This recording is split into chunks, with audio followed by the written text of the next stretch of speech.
Hoy, mejor dicho, en el día de ayer, se dio lectura a el acuerdo de juicio abreviado, el cual llegó Cristian Quirós, porque estaba imputado en una causa de homicidio culposo agravado. Esto, para que recuerde la audiencia, ocurrió el 19 de abril del año 2020, donde estábamos en plena pandemia, aquí en el país, en el mundo, ¿no? Donde estaban prohibidas las fiestas, donde nadie podía reunirse con nadie. Esto ocurrió ese día, 19 de abril de 2020, antes de la hora de las 12 de la noche, cuando en el camino de la Zanja venía una moto que era conducida por Brian González y acompañado por una joven, María Azul, voy a decir nada más que el nombre de ella por el momento. Ellos habían estado todos juntos, celebrando, juntados, en la zona de la Zanja. Cuando llega la patrulla al lugar, la patrulla policial, ve que había una chica lastimada y también había un joven en estado muy grave. Llega el móvil, llega luego otro móvil de la comisaría de Trenquelauquen, comienzan a mirar el lugar y empiezan a ver plásticos en el lugar que condecían con que un auto podría haber chocado la moto Dax, donde estos jovencitos, esta pareja jovencita, se trasladaba hacia Trenquelauquen. Yo estoy hablando de Brian González, que el 19 de abril del 2020, cuando falleció, tenía solo 20 años.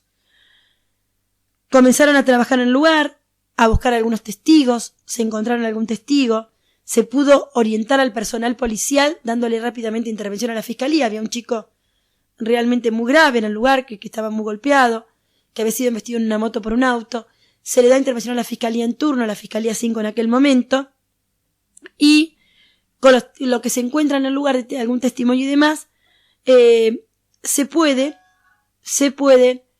solicitar un allanamiento donde a las 4 de la mañana el fiscal, ya día 20 de abril, lo da de urgencia y a las 5 se realiza en la casa de Cristian Quirós, que él estaba durmiendo en ese momento. Lo hace comisaría, lo hace patrulla rural, porque es zona rural, interviene patrulla rural también, y se encuentra que el joven estaba durmiendo en el lugar y que el auto, que no tenía toda la documentación acorde en ese momento, lo habían lavado y le faltaban algunos plásticos que condecían con lo hallado en el camino de la Zanja Trenquelauquen y que condecían hasta con el mismo color. Se trataba de un auto que después fue secuestrado, un Gol color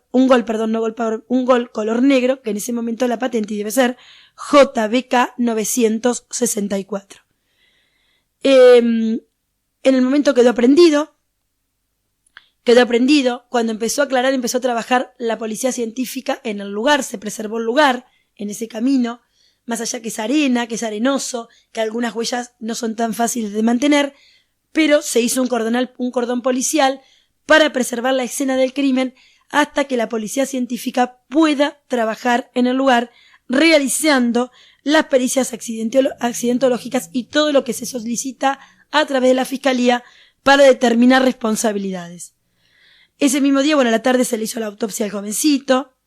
El día 21 de abril del año 2020 estoy hablando, el fiscal lo indagó a Cristian Quirós, que estaba en carácter de aprendido allí en la sección de patrulla rural, que fue trasladado en ese caso también por el mismo personal de la patrulla rural. A la tardecita de ese mismo día, el fiscal pidió la detención de este joven y también se tenía en cuenta que las lesiones de la jovencita, que hoy sigue con su recuperación, eran graves en ese momento. Se buscaron testimonios, se le dio tiempo a la policía que busque más testigos que puedan contar lo que había sucedido en ese día. También hubo alguna situación de amenazas en ese momento. Realmente fue una situación muy compleja, reitero.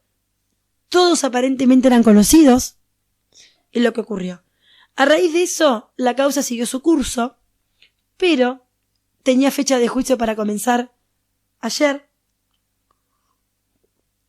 Y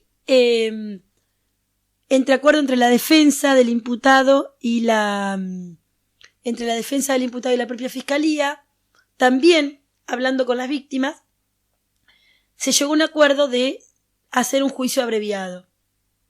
Quirós no pudo nunca sacarse la responsabilidad del accidente de encima, porque era él, más allá que no haya declarado, que haya habido situaciones, que se haya costado dormir después de semejante cosa, nunca se pudo desprender de estar imputado en un homicidio culposo agravado. A raíz de eso, se llegó a un acuerdo de juicio abreviado, que ayer, repito, se dio lectura, te lo contamos hoy, donde se acordó 3 años de prisión en suspenso, con aplicación en suspenso, es lo mínimo de suspenso, ¿no? De suspenso de hasta 3 años no quedas preso, y 9 años de inhabilitación para conducir cualquier tipo de vehículos. ¿Qué quiere decir esto? Acá no va a haber apelaciones ni nada porque fue un acuerdo, fue un acuerdo entre la defensa de Quirós y el fiscal, y por supuesto comunicándole a las familias. Entonces, ¿qué quiere decir esto? Que Quirós no puede manejar ni siquiera una moto 50 centímetros cúbicos. Puede manejarse caminando por donde quiera en el mundo. Si alguien lo encuentra en un control de tránsito, alguien lo ve en un quebrantamiento de pena, va a cumplir esos 3 años en una cárcel. Va a cumplir esos 3 años en una cárcel. También esto tuvo que ver, esto del juicio abreviado, podría haber sido por más, el fiscal podría haber pedido la detención, sí, la podría haber pedido como la pidió en el momento después de la indagatoria. Pero ¿qué pasa? A veces no se dan en los homicidios culposos. Recuerden que siempre hablamos que los homicidios culposos, en muchos casos, hay ciertos elementos que dejan que no tienen un monto de pena alto. Entonces la gente no entiende cómo si mató a otro estás libre. Porque la ley lo dice. Y la ley habilita a los jueces a impartir ese tipo de sentencias. Más allá de lo que pide un fiscal y demás. ¿Me entienden? A veces habilita a los jueces a pedir esos pedidos de sentencia. Repito, en este caso, Quirós quedó condenado a 3 años de prisión en suspenso. Tampoco puede tener un inconveniente con ninguna otra persona. No puede involucrarse en ninguna otra situación que sea delictiva. Y 9 años de inhabilitación para conducir cualquier tipo de vehículos. Reitero, esto es la causa de que nunca se dejó, siempre fue para adelante, la pandemia frenó, pero fue un hecho que ocurrió en plena pandemia, en plena 20 de abril de 2020, este accidente terrible a las 12 de la noche en un camino de tierra. Y reitero, fue un acuerdo de juicio abreviado porque hay también una persona que necesita como cerrar etapas. Son cuestiones muy privadas, de los dolores de la familia, de los seres queridos de la víctima, de los cuales me parece que no viene al caso ventilar, pero sí contar lo que pasó con esta causa. 3 años en suspenso y 9 años de inhabilitación. No hay apelación, no hay nada, queda notificado y lo tiene que empezar a cumplir, de una. No hay nada, ningún organismo más arriba que ninguna parte vaya para pedir con estos acuerdos de juicio abreviado, y es asumir él que realmente tuvo que ver con la muerte de Brian González.